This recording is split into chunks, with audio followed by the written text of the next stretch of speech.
Bom dia, mais uma manhã com Deus, priorizando a palavra de Deus. E nesta manhã do dia 16 de dezembro, nós vamos meditar de Hebreus, isso mesmo, do capítulo 1 ao capítulo 4.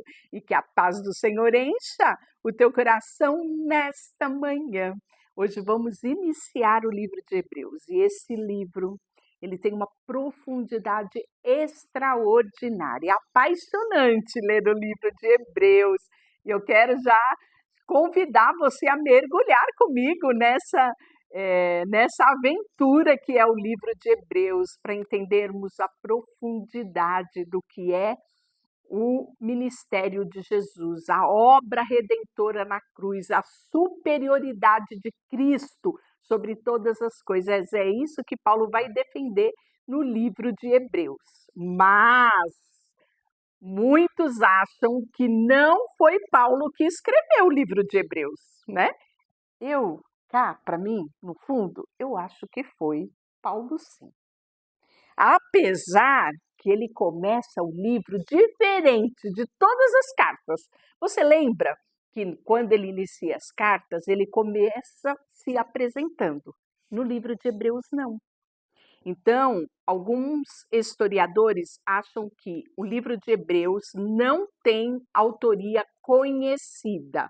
É desconhecido a pessoa que escreveu o livro de Hebreus. Outra parte desses estudiosos acha que foi sim Paulo, que só Paulo teria essa profundidade que é colocado o evangelho no livro de Hebreus.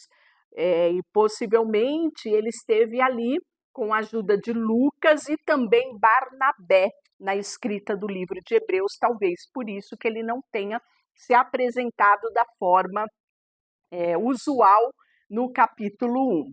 E o livro de Hebreus ele vai ter 13 capítulos. Vou deixar o mapa bíblico lá no meu perfil do Instagram. Se você não me segue, te convido a me seguir no Instagram e no Facebook, Rubenita Leão. Sempre disponibilizo os mapas lá, porque serve para você fazer um print, divulgar até mesmo no grupo ali da igreja. Serve para você também se basear no seu estudo bíblico, na sua aula de escola dominical, né? Então fica um material aí extra para você sempre ter aí esse panorama geral do livro que ajuda muito na hora da nossa leitura bíblica, não é? Então eu sempre disponibilizo lá nos stories para você dar uma olhada. E aqui nesses 13 capítulos nós vamos ver que Cristo é superior aos anjos, Cristo é superior a Moisés, a Arão, ao ministério sacerdotal. É essa a defesa do escritor do livro de Hebreus.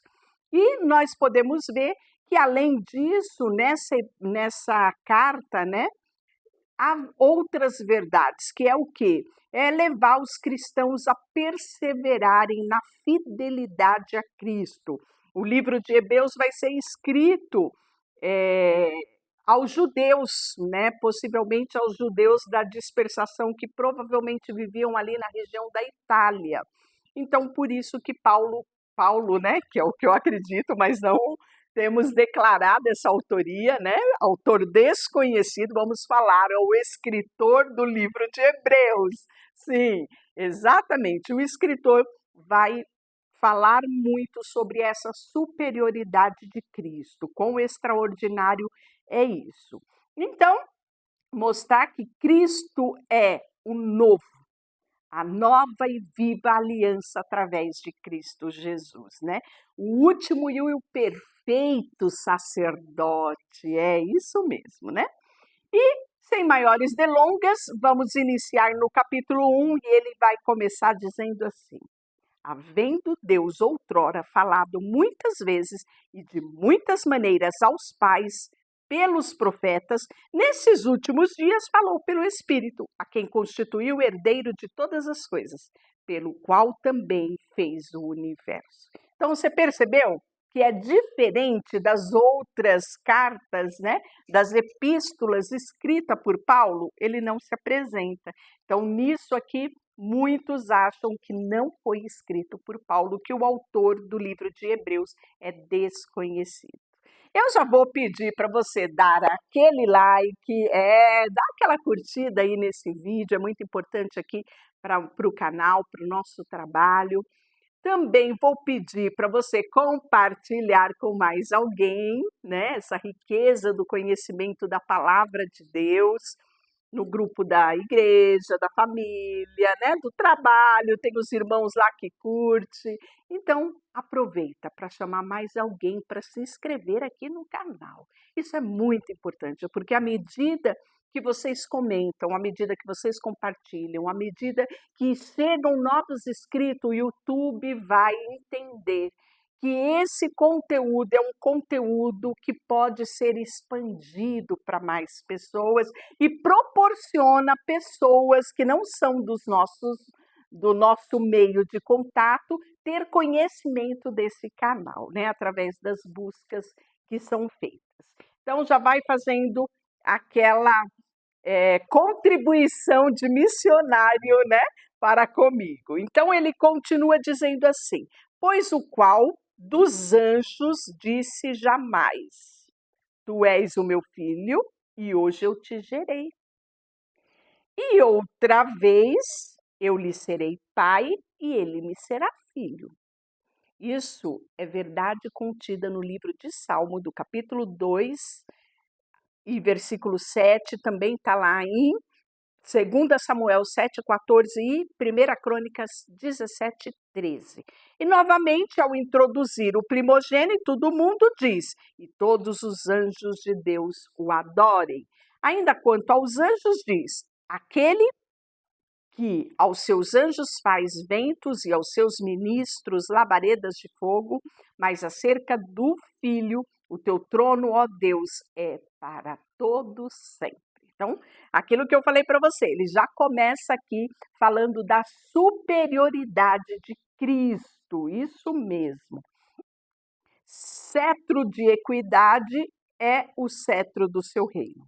Amaste a justiça, odiastes a iniquidade, por isso Deus, o teu Deus, te ungiu de óleo de alegria e como a nenhum dos teus companheiros. Ainda, no princípio o Senhor lançou o fundamento da terra e os céus, que são obras das suas mãos.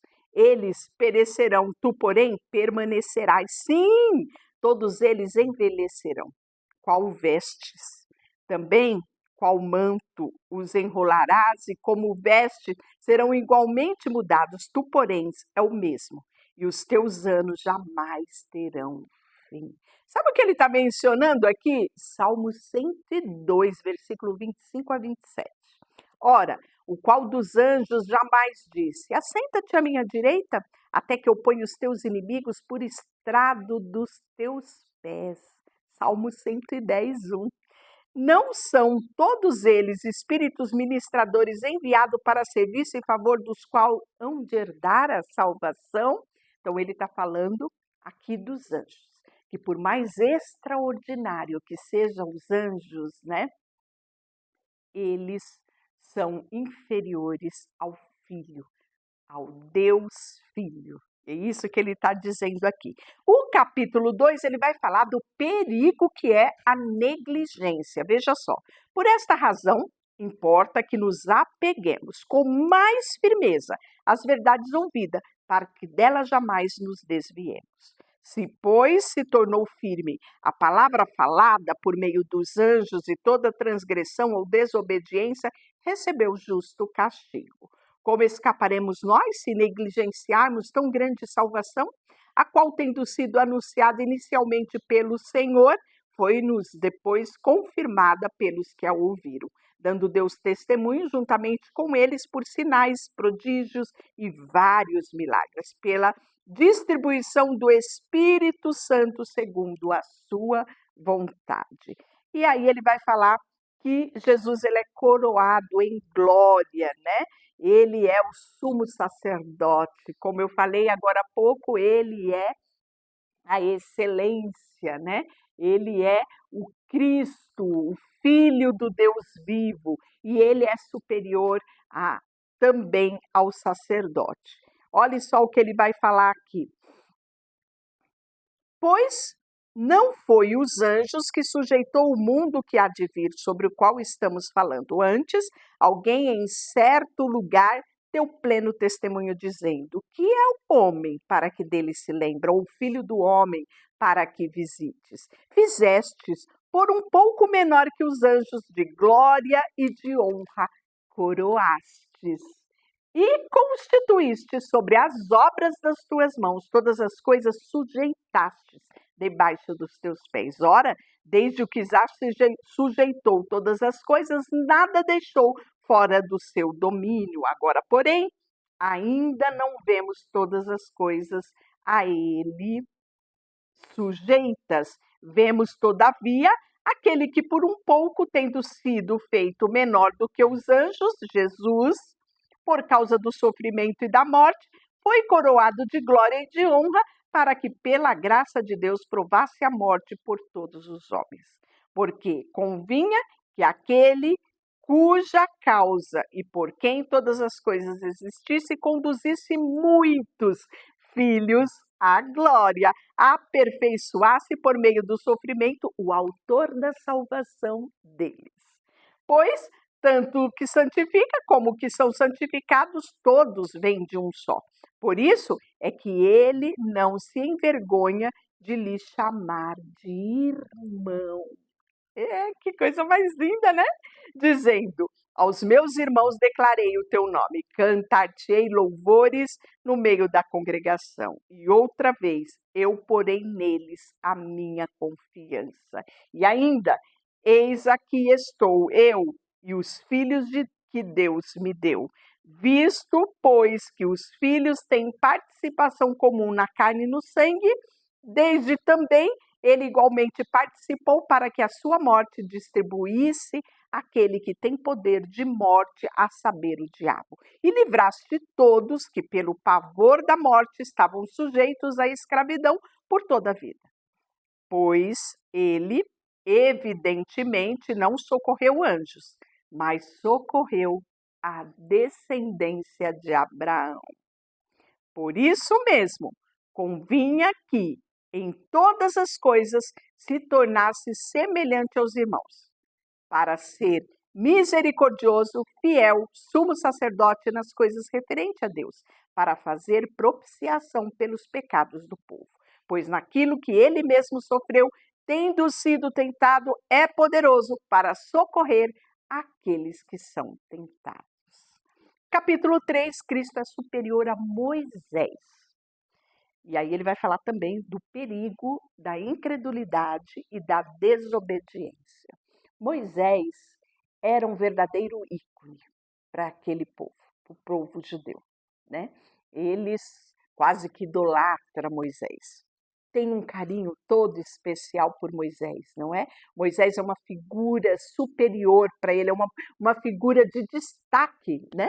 Não é à toa que foi Moisés que escreveu a Torá, os primeiros livros da Bíblia, né? Os 5 primeiros livros da Bíblia. E aonde contém todo o ordenamento, todo o costume, tudo o que eles vivem é baseado ali na Torá. Então Moisés é uma pessoa muito importante, né?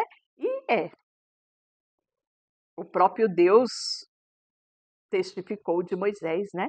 Disse: olha, Moisés é meu amigo, eu falo com ele como que face a face. O próprio Deus autenticou Moisés. Então, Moisés é uma figura de muito destaque. Então, é por isso que o escritor de Hebreus vai usar a figura aqui de Moisés, para abrir os olhos deles de que Jesus não se compara a Moisés, que Jesus é superior a Moisés.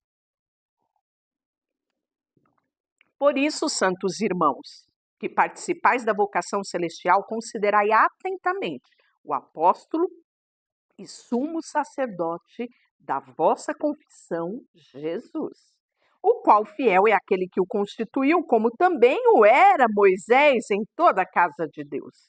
Jesus, todavia, tem sido considerado digno de tanto maior glória do que Moisés.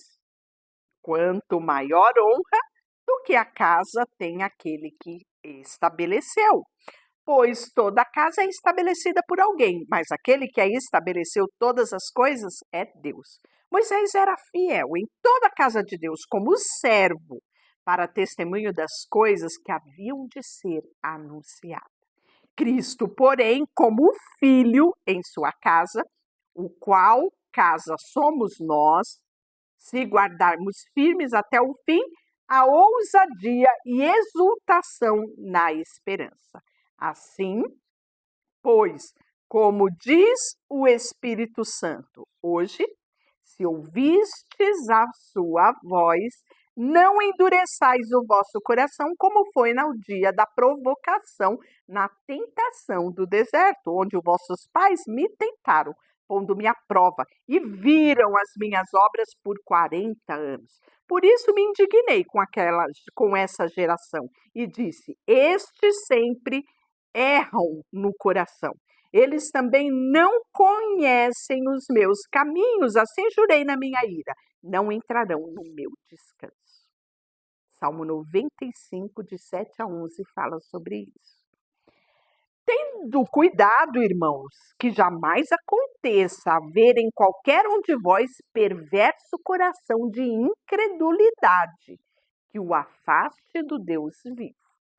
Pelo contrário, exortai-o mutualmente durante o tempo que se chama hoje, a fim de que tenham de vós seja endurecido pelo engano do pecado, porque nós temos tornado participante de Cristo e, de fato, guardamos firmes até o fim a confiança que desde o princípio temos.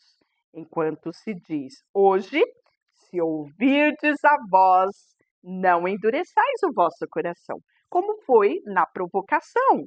Ora, quais os que tendo ouvido rebelaram?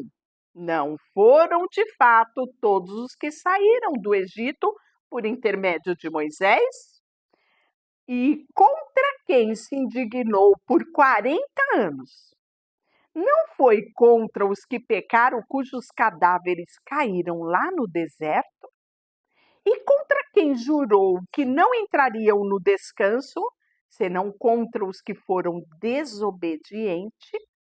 Vemos, pois, que não puderam entrar por causa da incredulidade.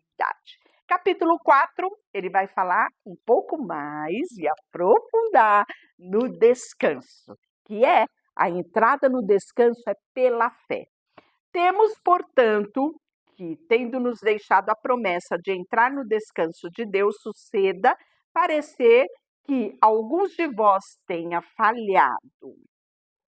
Porque também a nós foram anunciadas boas novas, como se deu com eles, mas a palavra que ouviram não lhes aproveitou, visto não ter sido acompanhada pela fé naqueles que anunciaram.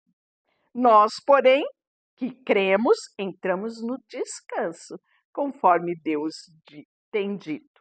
Assim jurei na minha ira, não entrarás no meu descanso. E quando eu paro para lembrar disso, né, eu lembro até da figura de Moisés. Lembra Deuteronômio 3:21? Moisés insistindo com Deus para entrar na terra prometida? E Deus fala: Moisés, não falamos mais nisso. Você não entrará na terra prometida, mas eu vou fazer você olhar, ver, avistar a terra prometida e pronto, não falaremos mais sobre isso. Lembra disso? Por causa da desobediência do povo, né? Fez com que até Moisés pecasse ali contra Deus e fosse impedido de entrar nesse descanso, na terra prometida ali, no caso, para eles, né? Embora certamente as obras tivessem concluídas desde a fundação do mundo, porque em certo lugar assim disse no tocante ao sétimo dia, e descansou Deus no sétimo dia de todas as obras que fizera. E novamente no mesmo lugar, não entrarão no descanso, visto, portanto, que resta entrarem alguns nele, e que por causa da desobediência não entrarão, aqueles os quais anteriormente foram anunciados as boas novas. Então, aqui temos visto como Deus dá importância à questão do descanso, né? Nós sabemos que ele fez todas as coisas e na criação ele especificamente deixou um dia destinado ao descanso. Foi muito claro esse princípio estabelecido ali no momento da criação. Deus estava cansado? Não. Deus é pleno sempre, toda hora, ele é pleno, mas ele deixou aquilo. Ele deixou para nós, né, princípios de organização, princípios de cuidado com o tempo, né, de fazermos tudo aquilo que é para ser feito de forma organizada, porque há tempo para todas as coisas, e não deixou de fora a questão do descanso. E aqui ele vai falar tanto a respeito disso. Então, o descanso ele é importante, né? E que Deus ele não abre mão disso. Mas aqui ele está falando que o descanso que ele separou para aquele povo, que era a terra prometida, um tempo de bonança, de cuidado, de usufruir plenitude, né? De uma vivência ao lado de Deus, foi roubado daquele povo por conta do quê? Da desobediência. E ele continua.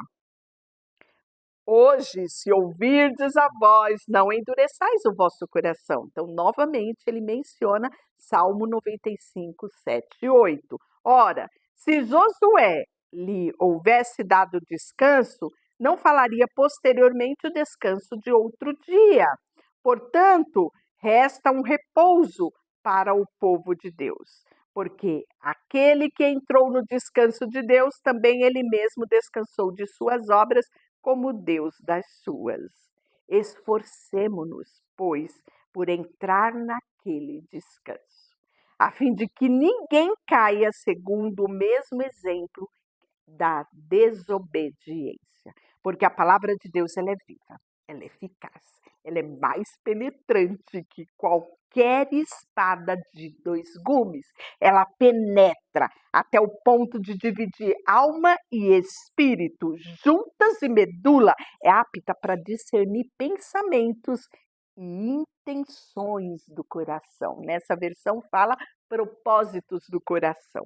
E não há criatura que não seja manifesta na sua presença. Pelo contrário, todas as coisas são descobertas, patente aos olhos daquele a quem temos que prestar conta. Eu amo este texto de Hebreus que fala sobre a eficácia da palavra de Deus, né? É lindo ver isso declarado aqui no livro de Hebreus. Tendo, pois, a Jesus Cristo, Filho de Deus, como grande sumo sacerdote, que penetrou os céus, conservemos firmes a nossa confissão. Porque não temos um sumo sacerdote que não possa compadecer das nossas fraquezas. Antes, foi ele tentado em todas as coisas, a nossa semelhança, mas sem pecado. Acheguemo-nos, portanto, confiadamente junto ao trono da graça, a fim de recebermos misericórdia e acharmos graça para socorro em ocasião oportuna. Deixa eu orar por você, Senhor, nesta manhã. Colocamos diante de Ti o nosso coração e queremos regozijar, nos alegrar hoje, porque o Senhor, através do sacrifício da cruz, tornou possível todas as coisas. Nos achegarmos novamente ao Pai, olhar para Ti e saber que o Senhor se compadeceu de nós e até hoje as Tuas misericórdias são as razões de não sermos consumidos neste mundo. Queremos olhar para Ti, autor e consumador da nossa fé, e assim prosseguirmos para o alto. Colocamos diante de Ti tudo o que temos e somos. Em nome de Jesus, amém. Deus te abençoe.